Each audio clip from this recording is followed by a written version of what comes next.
Dans cette vidéo, je voulais vraiment qu'on parle davantage des solutions, des réponses qu'on peut apporter aux parents, des positions, des postures qu'on doit adopter face à ce style de parents, ce genre de parents qui sont là pour comme des sangsues, qui n'arrêtent pas et qui ne sont compréhensifs en rien du tout et qui ne t'aident en rien.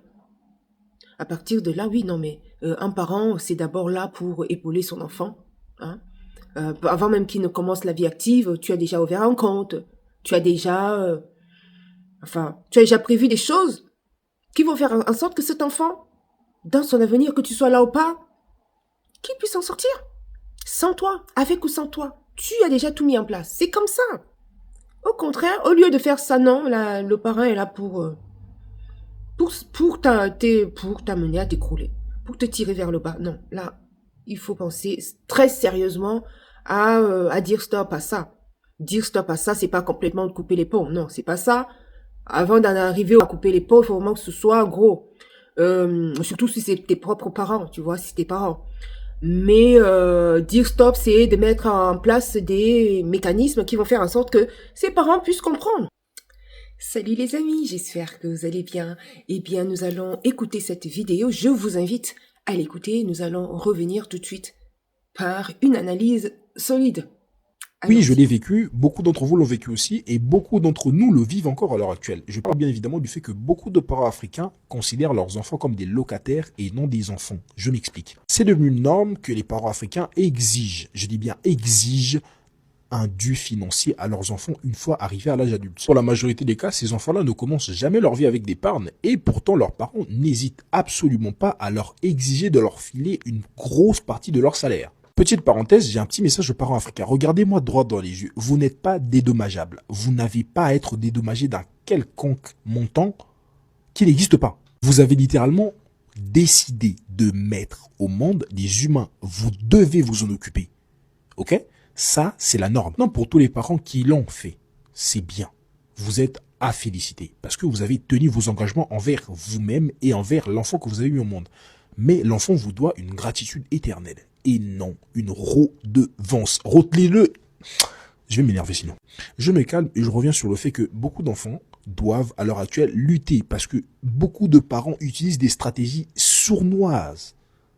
Je dis bien sournoises parce que beaucoup de parents manipulent. Je t'ai logé, je t'ai nourri, je t'ai payé c'est normal.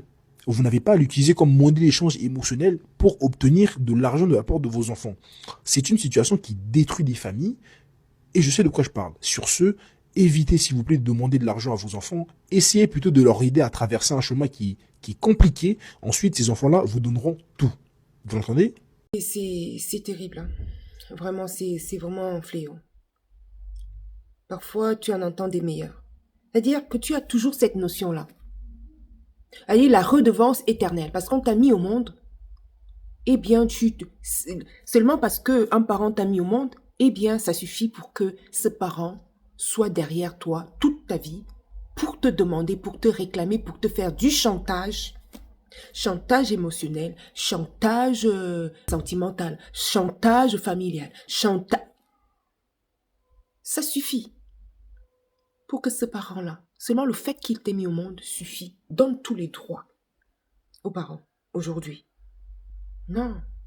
Eh bien, je t'ai fait ci, je t'ai fait ça. Oh, c'est un enfant ingrat.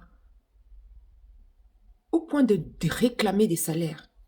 Tu réclames le salaire de ton enfant. Comment ça? Tu réclames le salaire de ton enfant? L'enfant doit te payer? L'enfant doit te payer? L'enfant doit te payer? L'enfant se lève tous les matins pour aller travailler et à la fin du mois, l'enfant se doit de te donner son salaire. Alors que tu n'as même pas, toi, été capable de subvenir, d'assurer son avenir, si on cherche. Tu ne lui as jamais ouvert un compte d'épargne. Tu ne lui as jamais assuré un avenir. Tu ne l'as vraiment jamais accompagné dans ses études. Bon, peut-être par faute que toi-même t'es pas forcément éduqué. Tu n'as jamais rien fait, même pour des parents non éduqués qui n'ont jamais fait de grandes études. C'est pas même. Il aime la sagesse de la vie, ce qu'on appelle la sagesse de la vie. Même les parents qui n'ont jamais été à l'école ont cette sagesse de la vie. Non, c'est pas tout le monde qui va à l'école qui a la sagesse de la vie. Il y a des sagesses de la vie. C'est-à-dire que tu vois, il y a des personnes qui n'ont jamais fait de longues études, mais qui ont une sagesse, une maturité de la vie, les bancs de la vie. Et par la vie les a éduqués. C'est qu'ils n'ont peut-être pas forcément. Quand on a appris sur le tard, ces personnes-là n'ont pas parfois la structuration. C'est-à-dire ils n'ont pas ils n'ont pas des notions de structuration. Il y a quand même une certaine structuration que ces personnes qui ont fait de longues études ont.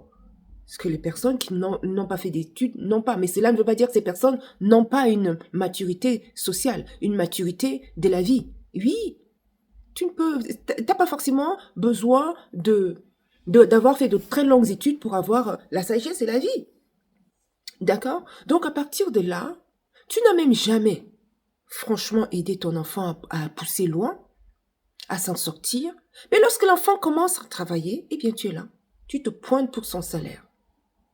Ici en Occident, c'est pas normal. Ça, c'est pas normal. C'est pas normal. Non. Non.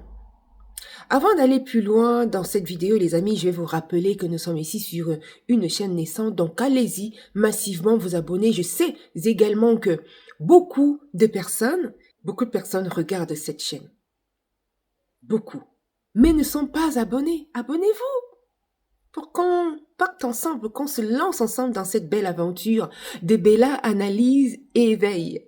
Voilà, donc allez vous abonner, partagez la chaîne autour de vous, distribuez comme des petits pains autour de vous. N'hésitez vraiment pas, avec grand plaisir. Venez, revenez, commentez, car nous allons encore vraiment, nous ne sommes qu'au début.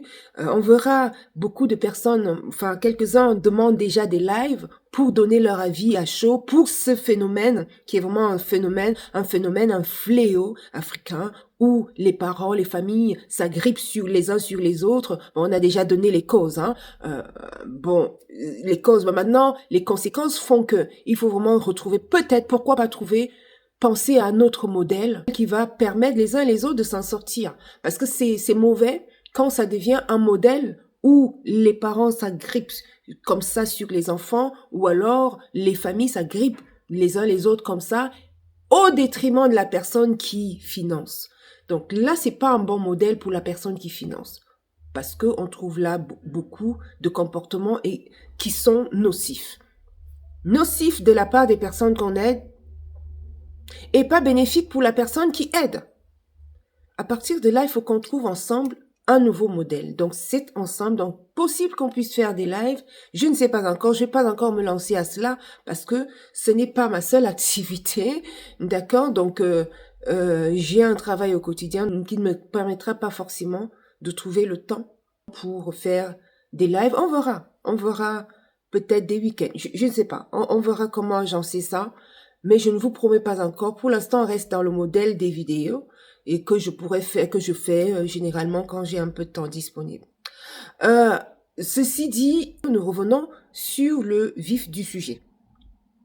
Les parents qui font des enfants, les parents qui transforment les enfants en épargne pour une gratitude éternelle. C'est-à-dire que cet enfant-là ne peut plus s'en sortir. Le fait que tu l'aies mis au monde, eh bien voilà.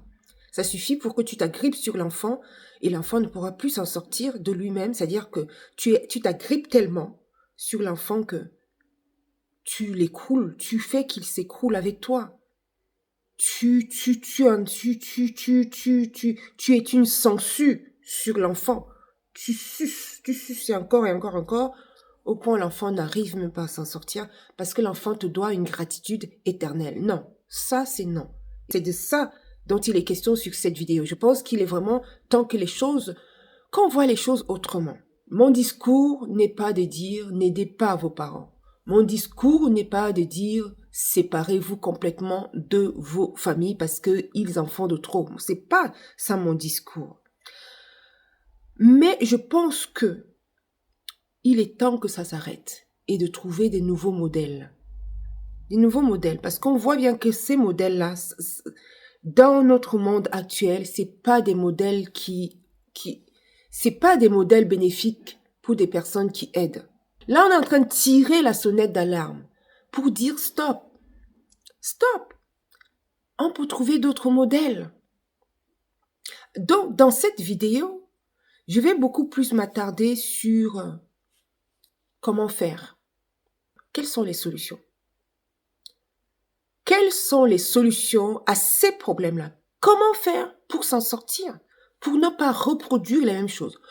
Comment faire pour ne pas vivre la même chose avec ses parents ou avec sa famille? Comment faire? Comment faire quand on se retrouve avec les parents? Dans la majorité des cas, c'est le cas. Dans la majorité des cas, je ne dis pas qu'il n'y a pas des exceptions, il y en a, mais c'est tellement majoritaire que c'est toxique. C'est toxique. Dans la majorité des cas, tu dois t'occuper de tes parents, de ta famille, etc., etc. Voici, moi, ce que je pense qu'il faut faire. Dans un premier temps, moi, je pense que souvent, les parents agissent comme ça parce qu'il n'y a pas eu de cadre. Eux-mêmes n'ont pas été éduqués. Ils ne font que reproduire ce que eux ont vécu avec leur famille, avec leurs parents, dans un socle familial. Ils ne font que... C'est une reproduction qu'ils trouvent normale. Donc, à partir de là, il faut pouvoir leur dire, leur expliquer que ça ne peut pas continuer comme ça. Surtout que toi, ça te mine. Ce n'est pas possible. Surtout qu'on est dans un contexte européen. On est dans un contexte occidental, qui n'est pas le même contexte africain. Donc, le contexte africain et occidental, pour ceux qui voyagent pour l'Occident, vivent en Occident, donc il y a toujours le lien. Ce pont reste, le pont fait que toi, tu es en Occident, tu te dois d'aider tes parents qui sont restés en Afrique. Ici, dans cette vidéo, nous parlons du cas où les parents sont arrivés en Occident et font des enfants. Ces enfants, qu'est-ce qui se passe? Ces enfants, eux, puisqu'ils ont les mêmes attitudes, les mêmes comportements, la même culture que des personnes qui viennent d'Afrique, donc ils arrivent dans un nouveau contexte et reproduisent avec leurs propres enfants. Donc ils demandent tout. Ils demandent aux enfants de payer le loyer, ils prennent le salaire de leurs enfants, ils ne préparent pas l'avenir de leurs enfants, ils attendent que ce soit leurs enfants qui deviennent leurs parents pour s'occuper d'eux.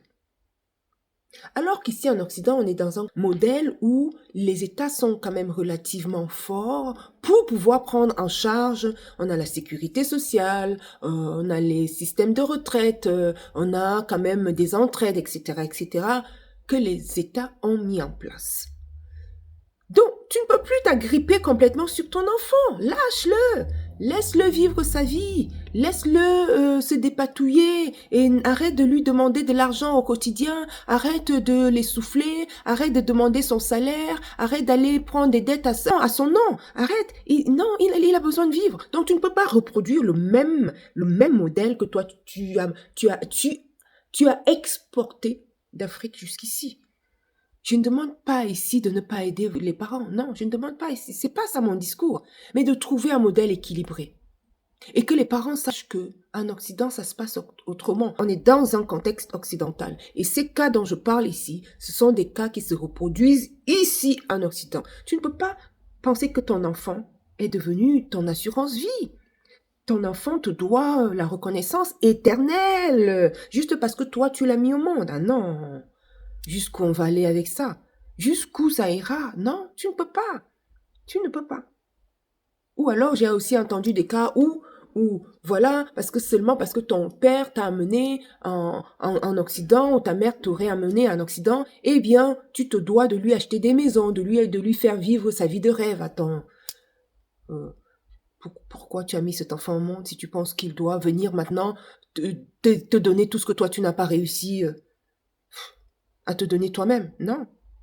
Donc, la première des choses, c'est ça, de pouvoir comprendre que les parents, ces parents qui se comportent comme cela ici en Occident, viennent d'un modèle de vie où ils se sont comportés comme ça. C'est eux qui ont pris en charge leurs propres parents.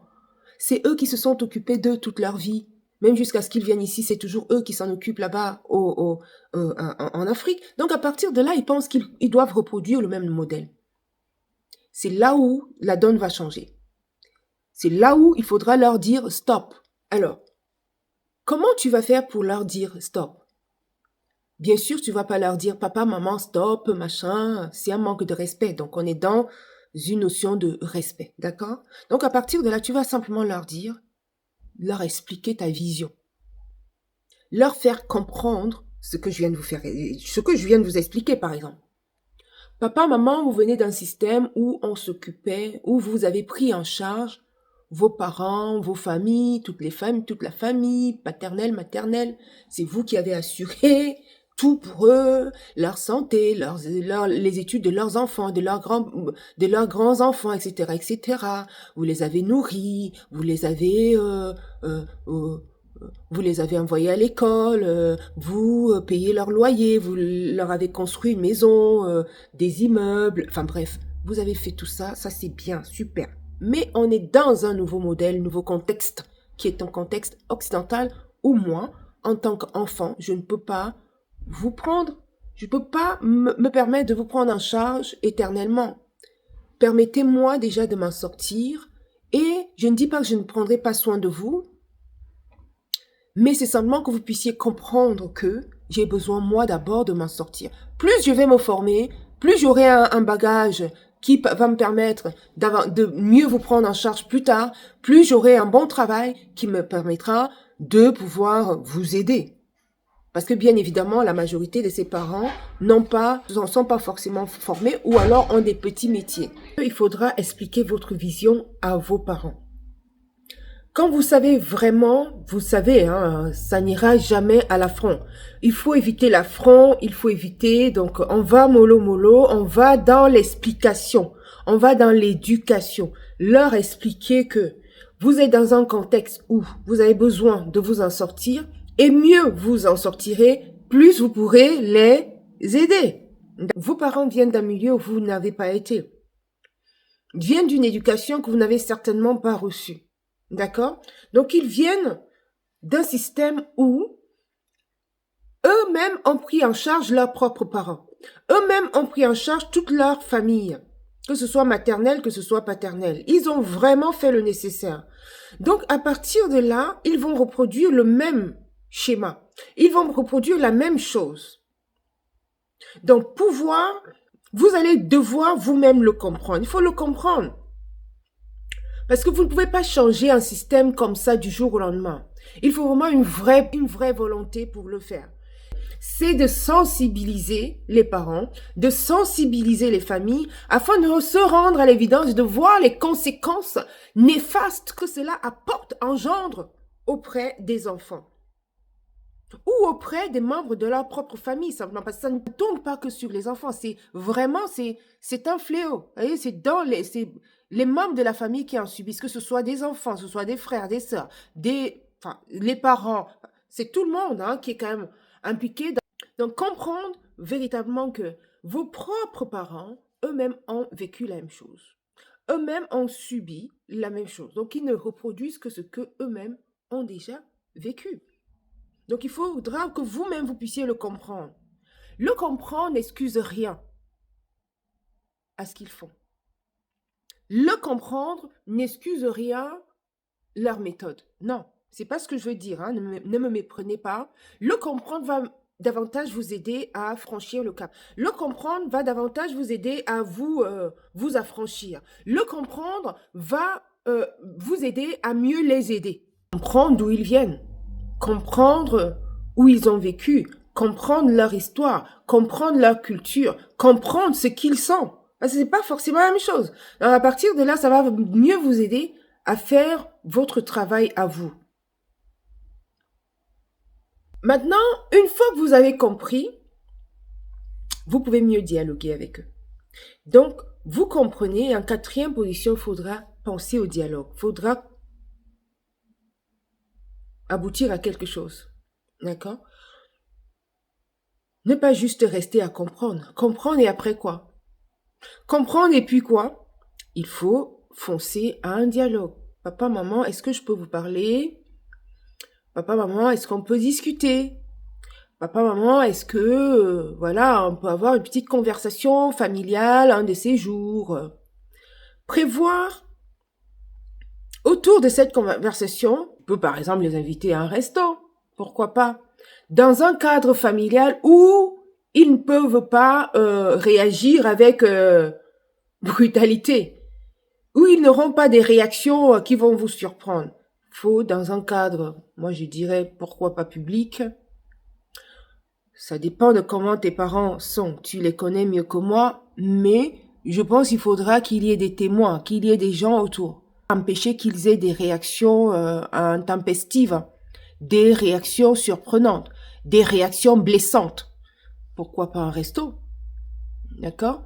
Pourquoi pas un pique-nique à un parc? Voilà. Pourquoi pas? Ça dépend aussi, c'est des parents soft autour d'un dîner. Voilà. Enfin, mais toujours est-il que faut prévoir des moments conviviaux. Que ça se passe dans des moments de convivialité. D'accord? Faut pas que ce soit trop solennel. À mon sens, hein. Ça c'est mon avis. Faudra pas que ce soit trop solennel dans une atmosphère adéquate, moins solennelle. Et là, vous dialoguez. Tu leur expliques ce que toi tu penses, ce que tu veux de toi, de ta vie, de ton avenir et tout. Leur expliquer, leur dire, voilà, que tu comprends que eux ils ont vécu comme ça et que mieux tu vas t'en sortir, mieux ils s'en sortiront. D'accord? Leur présenter toujours la chose dans le sens où si tu t'en sors, ils seront bien. Ne leur dis pas que tu vas les abandonner. C'est pas ça le but non plus. C'est pas bien d'abandonner tes parents. Non. À moins qu'on soit là dans un cas, parce qu'il y a aussi des parents, hein, très très orgueilleux. Les parents africains sont très orgueilleux. Très orgueilleux. Et parfois, ils abandonnent leurs enfants. Ils abandonnent leurs enfants. Même que l'enfant va faire beaucoup de choses pour eux. Ils s'en foutent complètement. Ils n'ont pas de reconnaissance. La majorité, souvent. Oui, oui, oui, oui, oui. Oui, si. À moins que vous ne soyez dans ce cas-là où vous avez vraiment des parents très orgueilleux, très imbus, vraiment très intouchables, c'est moi qui ai le dernier mot sur tout, c'est moi qui sais tout, c'est oui, amen. Si le parent dit jaune, je ne pourrais pas dire oui, je ne pourrais pas dire rouge, parce que sinon, les malédictions ne sont pas loin. Enfin, tu vois, si tu as ce genre de parents-là, les parents prêts à maudire, hein, ou les parents prêts à dire, voilà, c'est comme ça que tu nous remercies. Après qu'on ait fait ci, ça pour toi, on s'est sacrifié, on t'a mis à l'école, on t'a envoyé dans de grandes études, on a payé ci, ça, on t'a mis au monde, on t'a porté 9 mois, en fin de compte, c'est comme ça que tu nous remercies. Si c'est ce genre de parents, c'est un peu compliqué. Et en plus, n'hésiteront pas à dire, à te faire du chantage. Le chantage, genre, voilà, écoute, tu seras toujours pareil, tu ne changeras jamais, des malédictions, quoi, en fait. Ça va, si c'est ce genre de parents, faut que ce soit devant témoins, dans un lieu public, hein. Mais si c'est des parents soft, tranquilles, tu vous discutez tranquillement, tu leur dis simplement que mieux tu seras, mieux ils sauront, hein, et qu'ils doivent également comprendre ta situation, et que voilà, bon, tu ne peux pas tout faire. Tu ne peux pas tout faire. Tu ne peux pas tout faire, surtout si tu n'en as pas. Comment veux-tu que tu n'aies rien et que tu te mettes à vouloir tout faire? C'est pas possible. Donc il faut qu'ils arrivent à comprendre ça.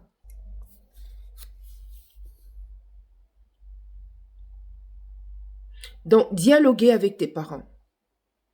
Dialoguer avec tes parents. Leur faire comprendre ta situation aujourd'hui, que tu es encore jeune, par exemple, que tu n'as pas encore terminé tes études, tu n'as même pas commencé, tu viens de finir ton bac, tu viens de réussir ton bac haut la main, donc ils devraient davantage même te féliciter qu'à s'agripper sur toi pour te demander tout et n'importe quoi, ou alors à t'endetter, à être ingrat, à ne jamais être reconnaissant de ce que tu fais pour eux, de ta présence, des petites compensations ou des petites participations que tu apportes à la maison. Eux ne sont jamais reconnaissants de tout ça. Et que tu as besoin de toi de pouvoir prendre ton envol de façon saine pour ta vie. Espérons qu'ils comprennent. Mais s'ils ne comprennent pas, mais il faut quand même passer par la case éducation. Moi, je pense à ça, c'est mon avis. Maintenant, si vraiment ils ne comprennent pas, là, il faut penser à une vraie tu mènes ta vie, quoi. Là, tu vas faire quoi? S'ils ne comprennent pas et que tu n'as pas les moyens, tu prendras de leurs nouvelles, tu iras leur rendre visite. Mais s'ils ne veulent pas, parce qu'il y en a qui sont tellement orgueilleux qu'ils ne veulent même pas te voir. Hein. S'ils ne veulent pas te voir, eh bien, tu mènes ta vie. Ça ne va pas t'empêcher de mener ta vie. Il y en a qui sont jusque-là, hein, qui vont carrément casser du sucre sur ton dos. Hein. Ah oui, oui, oui, oui, oui. Hein. Qui vont créer des rumeurs, qui vont aller à oui et à dia pour raconter n'importe quoi à qui veut l'entendre, qui vont salir ton nom, qui vont dire des choses très, très méchantes à ton encontre. Il y en a qui sont capables, hein. Oui, on voit vraiment jusqu'où ça peut aller et c'est dangereux. C'est vraiment très dangereux d'en arriver à ça parce que c'est pas ça. Quand on fait un enfant, c'est in fine pas ça qu'on veut. Non, c'est pas cela qu'on attend d'un parent. Quand on fait un enfant, quand on s'attend à un parent, peu importe qu'il ait été à l'école ou pas, qu'il soit éduqué ou pas, on attend quand même la moindre des choses, c'est l'amour, c'est la considération, c'est la protection. Parce que tu es la seule personne qui peut véritablement protéger ton enfant. Et si c'est toi qui es censé protéger ton enfant, c'est toi qui le met à la vindicte populaire, à la vindicte familiale, à la vindicte à qui veut l'entendre. C'est une honte. C'est une honte, les amis, une véritable honte. Donc tu leur expliques ça, tu leur dis ça, que tu penses d'abord prioritairement à tes études. Tu penses à long terme, oui. Pensez à ton avenir, parce que demain ils ne seront plus là. Qu'est-ce qui va se passer? Ils t'auront ruiné avant à faire des petits boulots, des petits métiers, et ensuite eux ne sont plus là. Et comment tu fais pour vivre, toi, ta vie? Comment tu fais pour vivre, construire ta vie après eux? Non, il faut penser à long terme. Il faut penser à la stabilité, le futur, comment ça se passe pour ton futur. Voilà autant de choses, les amis. Dans cette vidéo, je voulais vraiment qu'on parle davantage des solutions, des réponses qu'on peut apporter aux parents, des positions, des postures qu'on doit adopter face à ce style de parents, ce genre de parents qui sont là pour comme des sangsues, qui n'arrêtent pas et qui ne sont compréhensifs en rien du tout et qui ne t'aident en rien. À partir de là, oui, non, mais un parent, c'est d'abord là pour épauler son enfant. Hein. Avant même qu'il ne commence la vie active, tu as déjà ouvert un compte. Tu as déjà... tu as déjà prévu des choses qui vont faire en sorte que cet enfant, dans son avenir, que tu sois là ou pas, qu'il puisse en sortir. Sans toi, avec ou sans toi. Tu as déjà tout mis en place. C'est comme ça. Au contraire, au lieu de faire ça, non, le parent est là pour t'amener à t'écrouler, pour te tirer vers le bas. Non, là, il faut penser très sérieusement à dire stop à ça. Dire stop à ça, c'est pas complètement de couper les ponts. Non, c'est pas ça. Avant d'en arriver à couper les ponts, il faut vraiment que ce soit gros. Surtout si c'est tes propres parents, tu vois, si c'est tes parents. Mais dire stop, c'est de mettre en place des mécanismes qui vont faire en sorte que ces parents puissent comprendre. Clairement. Bien voilà les amis, on a assez tardé dans cette vidéo. Je dis à très bientôt à une autre vidéo. Va aider dans les commentaires, je t'attends là-haut afin qu'on puisse continuer à discuter. Nous avons des pépites qui arrivent. Allez, abonne-toi et à très bientôt. Ciao.